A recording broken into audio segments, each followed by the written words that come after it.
여러분은 가까운 사람들 중에 아프거나 불편한 사람이 있으신가요? 장애를 가졌어도 조금 아파도 우리의 가족이고 친구입니다. 그러나 어떤 사람들은 그 불편함을 이용해서 자신의 이득을 챙기는 사람들이 있죠. 제가 오늘 여러분께 들려드릴 이야기는 정말 믿기 어려우실 겁니다.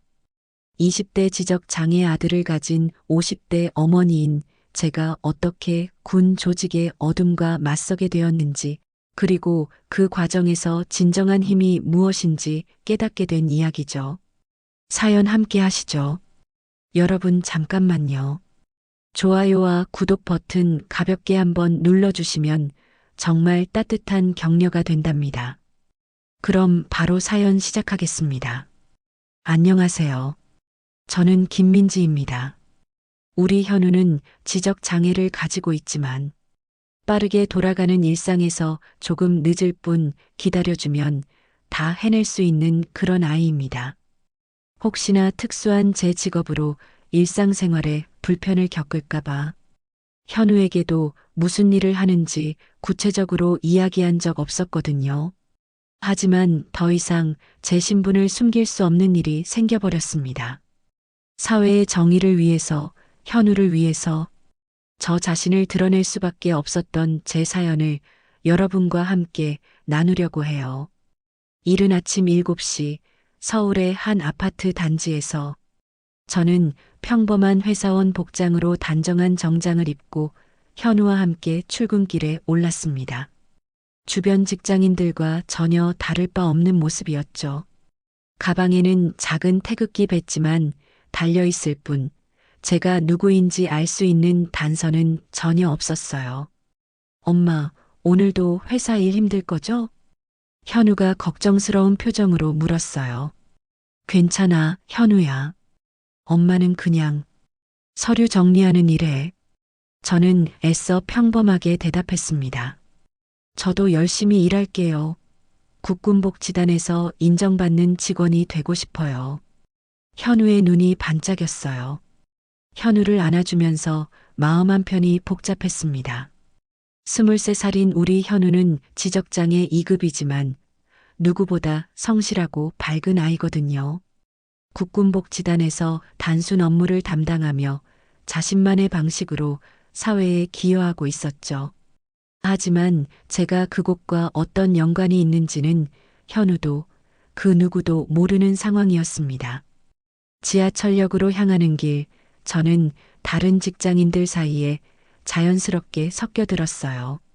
겉보기에는 정말 평범한 아침 출근길이었습니다. 하지만 속으로는 계속 현우 걱정이 되더라고요. 혹시 복지단에서 무슨 일은 없을까? 동료들이 현우를 잘 대해주고 있을까 하는 생각들이 머릿속을 맴돌았습니다. 그때는 몰랐어요. 이 평범해 보이는 아침이 우리 가족에게 얼마나 큰 시련의 시작이 될지 말이죠. 지하철 안에서 정말 인상 깊은 일이 있었습니다. 제 옆에 앉은 직장인들이 뉴스를 보고 있었는데 마침 군 관련 소식이 나오고 있었어요. 군내 약자 보호 정책이 발표되었습니다. 하지만 실제 현장에서는 여전히 뉴스 앵커의 목소리가 들렸죠. 그런데 옆에서 듣고 있던 직장인이 이렇게 말하더라고요. 말만 번지르르 하지 실제로는 아무것도 안 바뀔 거야. 다른 사람도 맞장구 쳤습니다. 높은 자리에 있는 사람들이 뭘 알겠어? 현실은 다르다고. 그 순간 가슴이 철렁했어요. 우리가 얼마나 현실을 모르고 있었을까? 하는 생각이 들었거든요. 정책을 만드는 사람들과 실제 현장 사이에 이렇게 큰 간극이 있다니 정말 충격적이었습니다. 지하철에서 내려 걸으면서도 계속 그 말들이 머릿속에 맴돌았어요. 과연 우리가 만든 정책들이 정말 현장에서 제대로 작동하고 있을까? 특히 현우 같은 취약한 사람들을 진짜로 보호하고 있을까? 의문이 들기 시작했죠. 한편 그 시각 국군복지단에서는 현우가 성실하게 일하고 있었습니다. 물품 정리를 하고 있는 현우의 모습을 상상해 보니 마음이 뿌듯하면서도 한편으로는 걱정됐어요.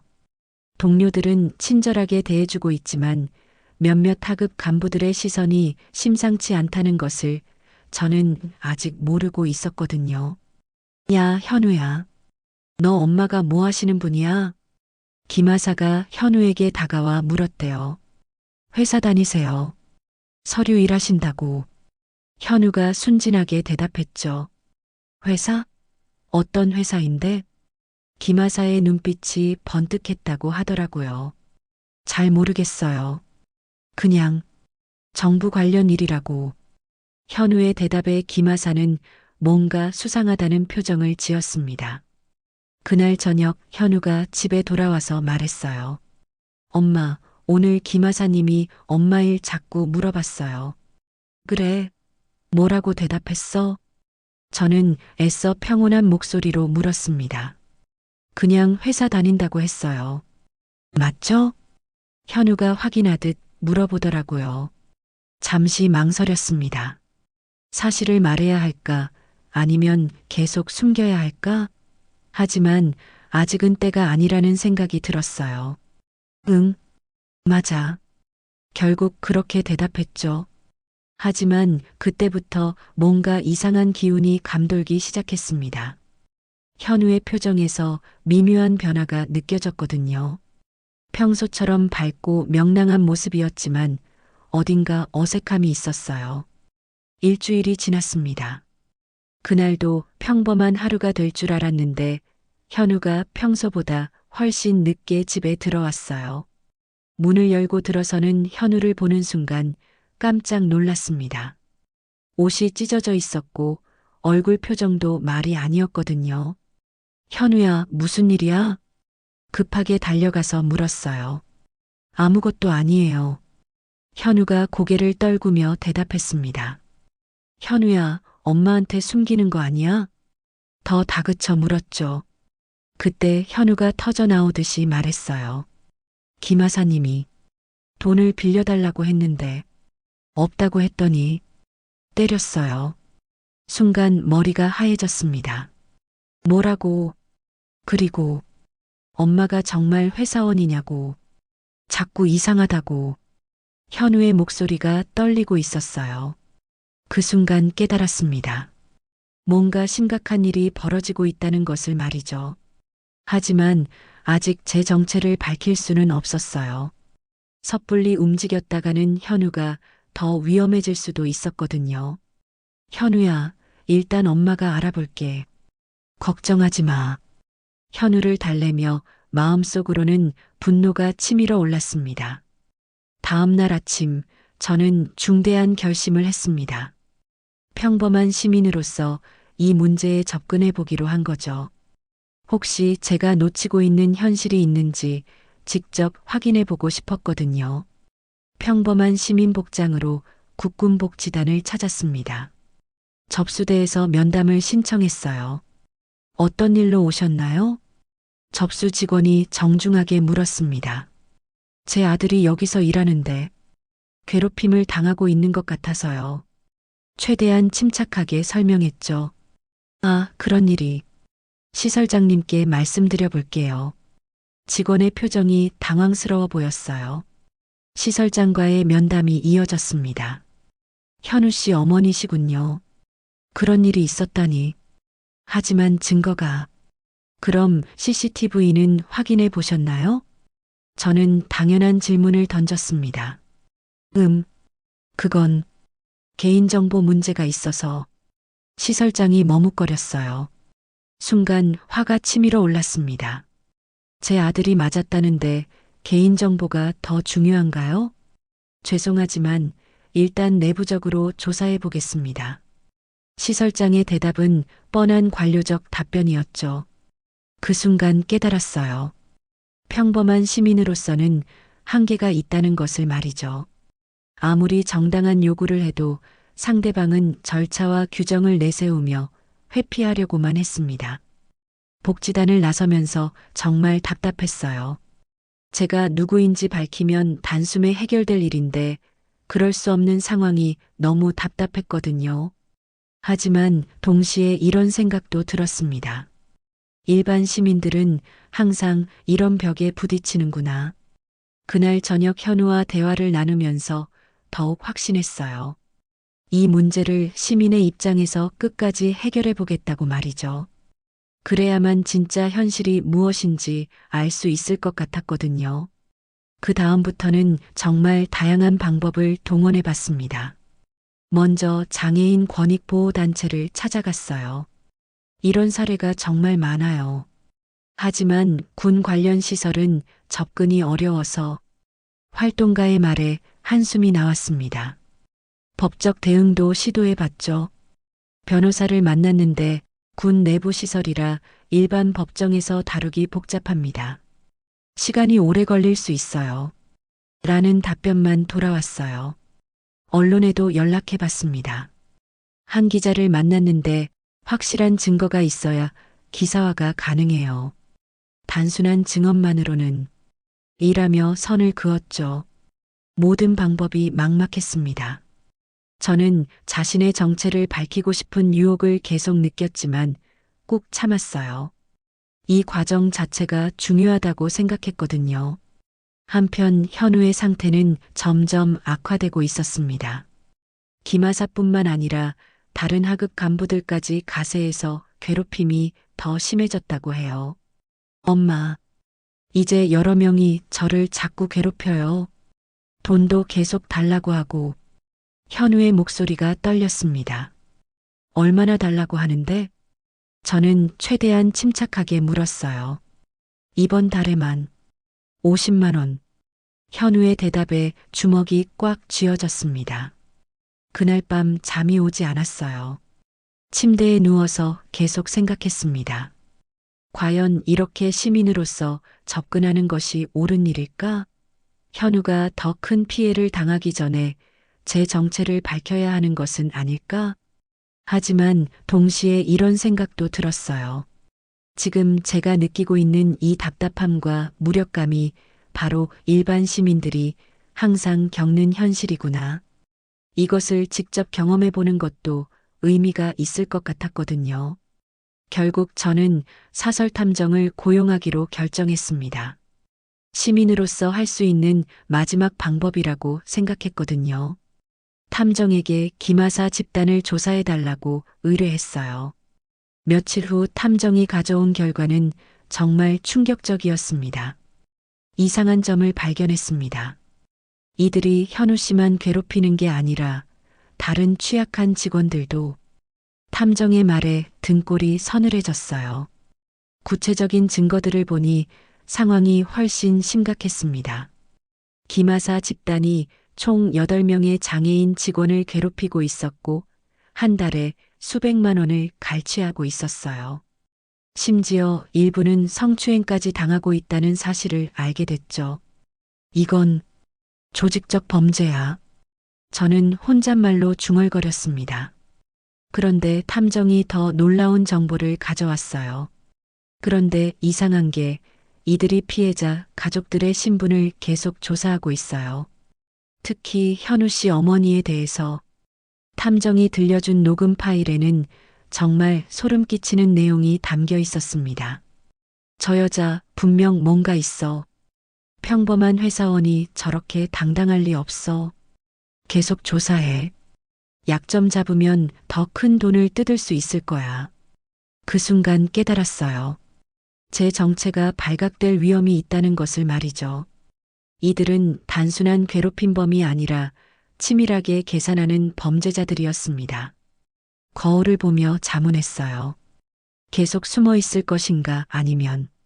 하지만 아직은 때가 아니라고 생각했습니다. 좀 더 확실한 증거가 필요했거든요. 상황은 점점 더 악화되고 있었습니다. 김하사가 저를 미행하기 시작했다는 사실을 나중에 알게 됐어요. 저 여자 아침마다 용산 쪽으로 가는데 김하사가 박중사에게 말했다고 하더라고요.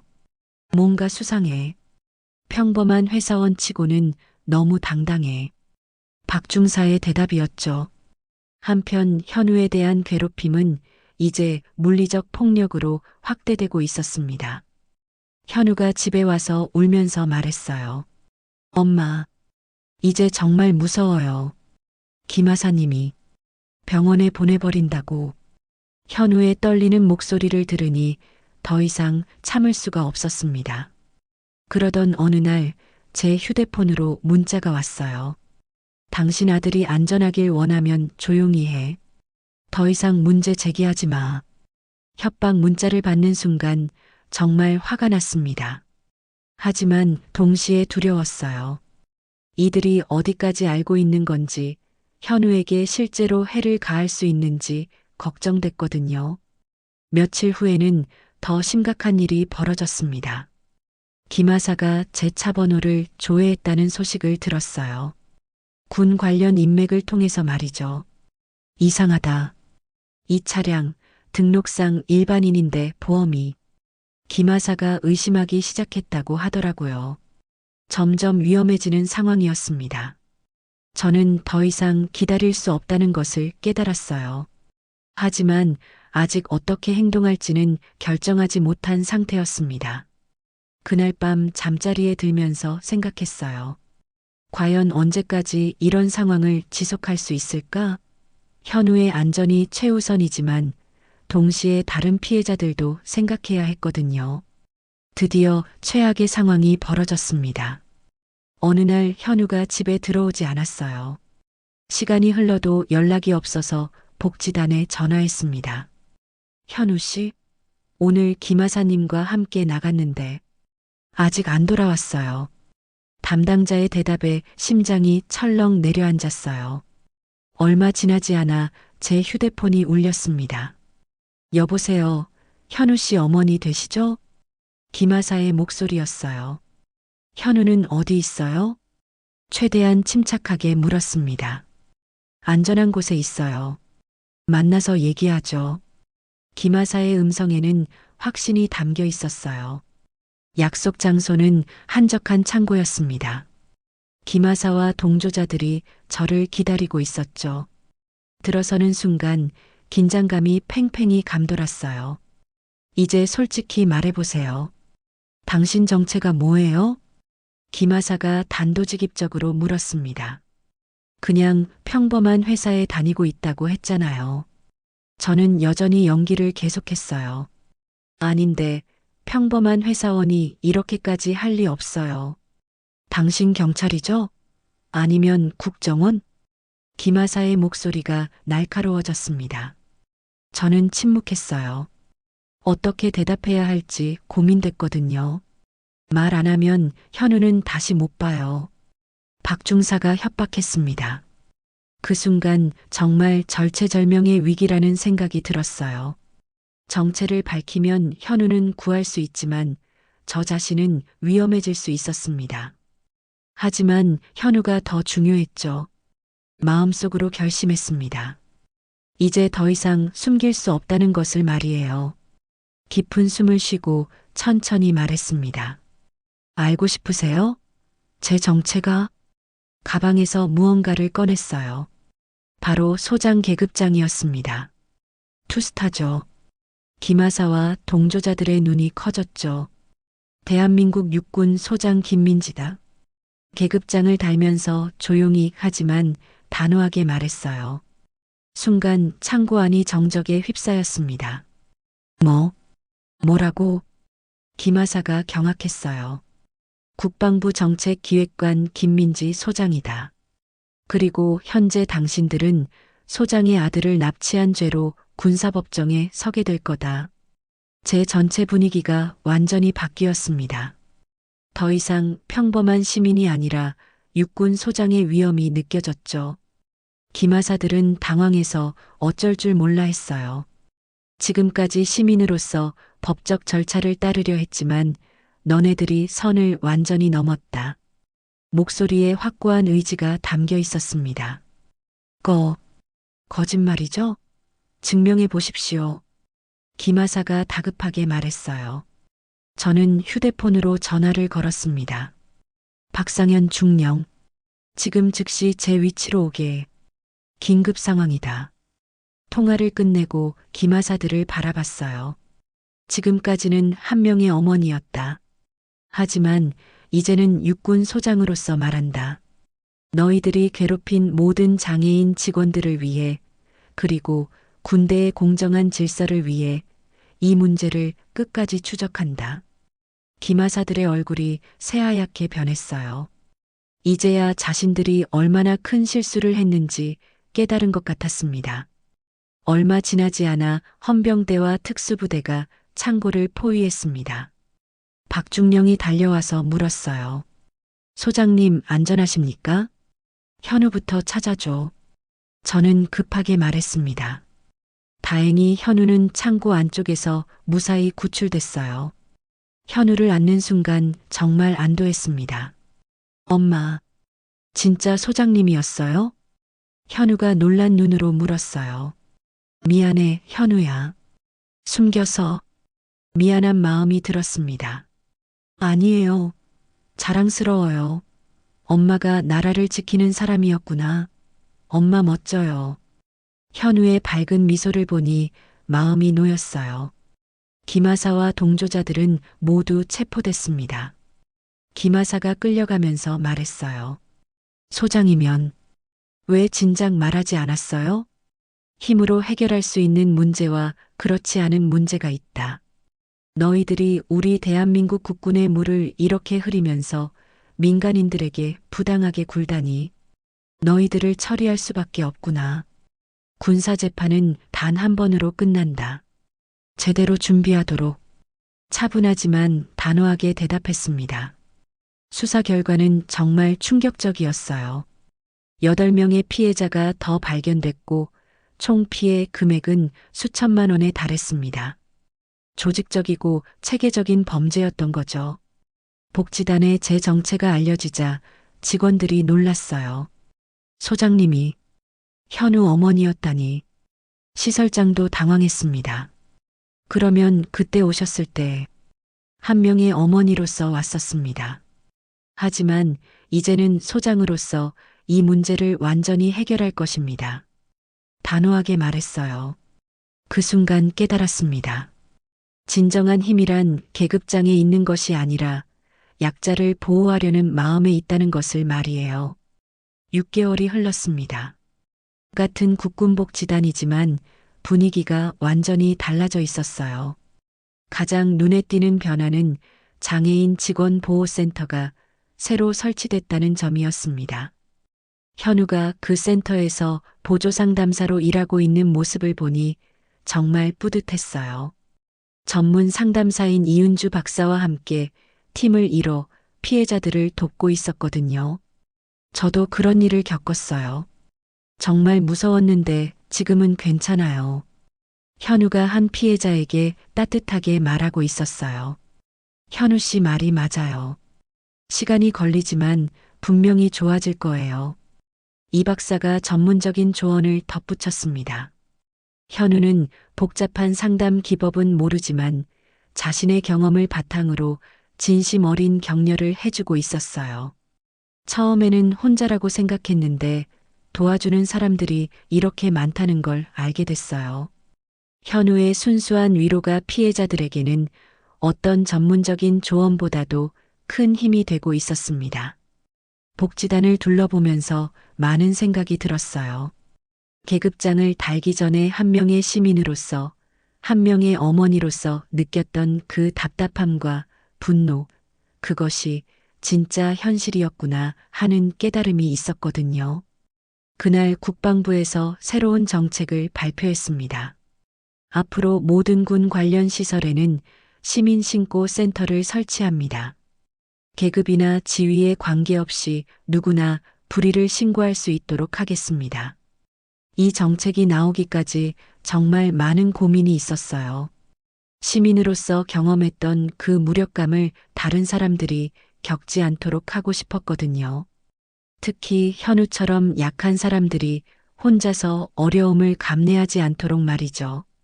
정책 발표 후 언론의 관심이 쏟아졌습니다. 기자들이 궁금해했던 것은 왜 처음부터 소장 신분을 밝히지 않았느냐는 점이었어요. 처음에는 어머니로서 접근했습니다. 그 과정에서 일반 시민들이 겪는 현실을 직접 경험할 수 있었죠. 기자회견에서 솔직하게 말했어요. 그런 경험이 정책에 어떤 영향을 미쳤나요? 한 기자가 질문했습니다. 권력 없는 시민의 목소리가 얼마나 작은지 깨달았습니다. 아무리 정당한 요구라도 절차와 규정 앞에서 좌절될 수 있다는 것을 직접 느꼈죠. 그때의 답답함이 다시 떠올랐어요. 또 다른 기자가 물었습니다. 현우 씨는 현재 어떤 일을 하고 있나요? 보조 상담사로 활동하고 있습니다. 전문 상담사와 팀을 이뤄서 자신의 경험을 바탕으로 피해자들에게 희망을 주고 있어요. 현우에 대한 자랑스러운 마음이 목소리에 담겼습니다. 기자회견이 끝나고 현우와 함께 집으로 돌아가는 길이었습니다. 현우가 갑자기 물었어요. 엄마, 처음부터 소장님이라고 했으면 더 빨리 해결됐을 텐데. 아니야, 현우야. 시민으로서 경험한 것들이 더 중요했어. 그래야 진짜 무엇이 문제인지 알 수 있었거든. 진심으로 말했어요. 그럼 지금의 엄마가 더 좋은 소장님이 된 거네요? 현우의 순수한 질문에 미소가 지어졌습니다. 그래. 별의 진짜 의미를 이제야 알게 됐어. 집에 도착해서 저녁을 준비하면서 생각했어요. 이 모든 과정이 정말 필요했구나.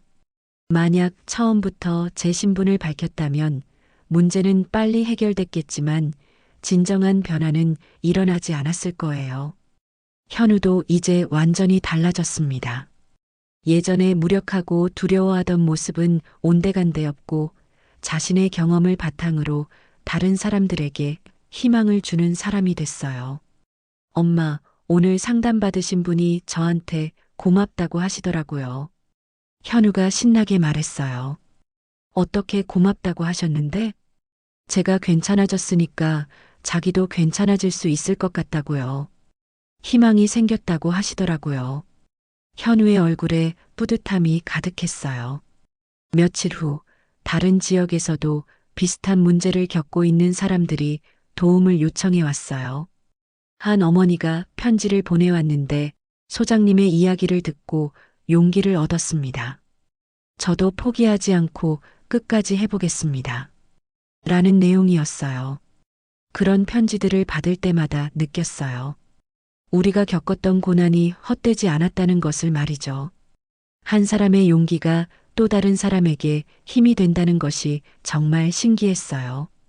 현우도 화상 상담을 통해 다른 지역의 피해자들과 소통하기 시작했습니다. 현우 보조상담사님, 정말 고마워요. 덕분에 희망을 갖게 됐어요. 한 상담자가 눈물을 흘리며 말했어요. 괜찮아요. 저도 그런 시간이 있었거든요. 하지만 분명히 좋아질 거예요. 현우의 따뜻한 위로가 마음에 와닿았습니다. 이 박사님도 현우의 역할에 대해 긍정적으로 평가해 주었어요. 현우 씨 같은 분이 있어서 상담 효과가 훨씬 좋아졌어요. 전문가의 이론과 당사자의 경험이 만나니까 시너지가 대단합니다. 그날 밤 현우와 대화를 나누면서 깨달았어요. 현우가 단순히 피해를 극복한 것이 아니라 그 경험을 통해 더 강하고 지혜로운 사람으로 성장했다는 것을 말이죠. 엄마, 저는 그때 일이 있어서 오히려 다행이라고 생각해요. 현우의 말에 깜짝 놀랐어요. 왜 그렇게 생각해? 그 일이 없었다면 지금처럼 다른 사람들을 도울 수 없었을 테니까요. 현우의 성숙한 생각에 감동했습니다. 오늘 전국 각지에서 우리와 같은 상황에 처한 사람들로부터 연락이 계속 들어오고 있습니다. 어떤 분은 절망적이라고 하시고 어떤 분은 막막하다고 하세요. 하지만 저는 그분들께 자신 있게 말씀드릴 수 있어요. 절대 포기하지 마세요. 혼자라고 생각하지 마세요. 반드시 해결될 수 있어요. 저와 현우의 이야기가 그 증거입니다. 처음에는 절망적으로 보였던 상황이 지금은 많은 사람들에게 희망을 주는 변화의 시작이 됐거든요. 지금도 현우는 매일 보조 상담사로 열심히 일하고 있어요. 전문 상담사와 함께 팀을 이뤄 자신의 경험을 나누며 피해자들을 돕고 있습니다. 복잡한 기법은 모르지만 현우만이 줄 수 있는 진심 어린 격려가 있어요. 저도 그런 일을 겪었지만 이렇게 괜찮아졌어요. 당신도 분명히 괜찮아질 거예요. 현우의 한마디가 어떤 전문적인 조언보다도 큰 힘이 되고 있습니다. 그리고 저는 지금도 국방부에서 일하고 있어요. 하지만 예전과는 완전히 다른 마음가짐으로 일하고 있습니다. 시민으로서 경험했던 그 무력감을 잊지 않고 항상 현장의 목소리에 귀 기울이려고 노력하고 있거든요. 가끔 현우가 말해요. 엄마, 저희가 슈퍼히어로가 된 것 같아요. 그럴 때마다 웃으며 대답합니다. 우리는 슈퍼히어로가 아니야. 그냥 포기하지 않은 평범한 사람들이지. 정말 그래요. 우리는 특별한 사람들이 아니었어요. 그냥 평범한 어머니와 아들이었죠. 하지만 포기하지 않았고 정의를 포기하지 않았어요. 그리고 그 결과가 지금의 변화를 만들어냈습니다. 진정한 힘이란 계급장에 있는 것이 아니라 약자를 보호하려는 마음에 있다는 것을 깨달았어요. 그리고 그 마음이 모여서 세상을 바꿀 수 있다는 것도요. 별의 무게는 권력이 아니라 책임이었습니다. 그 책임의 무게를 제대로 느낄 수 있게 해준 현우에게, 그리고 이 여정을 함께 해준 모든 분들께 감사드려요. 지금 이 순간도 어딘가에서 어려움과 싸우고 계신 분들이 계실 거예요. 그분들이 포기하지 않으시길, 그리고 반드시 희망을 찾으시길 진심으로 바랍니다. 현우와 제가 해낸 것처럼 여러분도 반드시 해내실 수 있어요. 혼자가 아니라는 것을 기억해 주세요. 세상에는 여러분을 도우려는 사람들이 분명히 있어요. 그리고 무엇보다 포기하지 마세요. 여러분의 용기가 또 다른 누군가에게 희망이 될 수 있으니까요. 지금 이 순간이 바로 변화의 시작입니다. 이상 육군 소장 김민지의 고백을 마칩니다. 끝까지 들어주셔서 감사합니다. 여러분, 오늘 이야기는 어떠셨나요? 댓글로 여러분의 생각을 들려주세요. 오늘도 끝까지 시청해 주셔서 감사합니다. 다음 편에서 더 감동적인 이야기로 찾아뵙겠습니다.